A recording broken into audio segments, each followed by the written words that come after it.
The House of Moonlight. Sadiq worked in a small-town library surrounded by silence and dust. One rainy evening, while sorting old donations, he discovered a cracked leather diary with a strange scent of jasmine. Its first page read, "I am trapped inside the House of Moonlight. If you are reading this, I may no longer be alive." Every page described strange events, whispers in the dark, mirrors that breathed, and shadows that moved on their own. Each entry ended with the same line, "The House of Moonlight watches me." On the last page, an address was scribbled, at the end of the old road, where even trees refused to grow. That night, Sadiq couldn't sleep. When he glanced at his desk, the diary was open, though he was sure he had closed it. A new line appeared, the ink still wet. "If you don't come find me, I will come find you."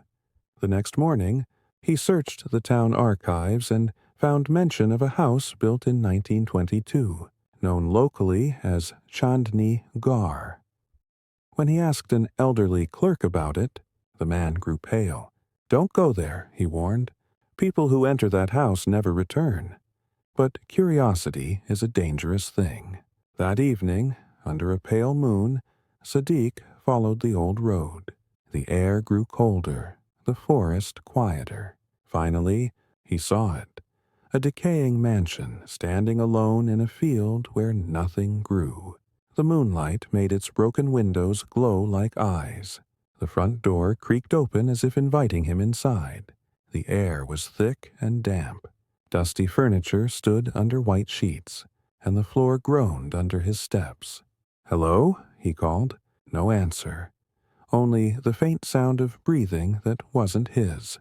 Upstairs, in a room with a large mirror, he saw himself, and behind his reflection, a pale woman in white. He spun around. No one was there. When he looked back, words had appeared across the fogged glass. "Welcome home." A soft laugh echoed through the hall, followed by the faint smell of jasmine. Heart racing, Sadiq rushed to leave, but every door led to another hallway, every staircase back to the same place. Finally, he entered a study and froze. On the desk lay the same diary, pages fluttering as though alive.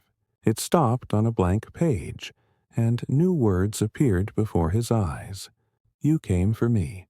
Now stay with me." The door slammed shut. The air grew colder. A shadow rose from the floor, taking the form of the woman, her eyes glowing white.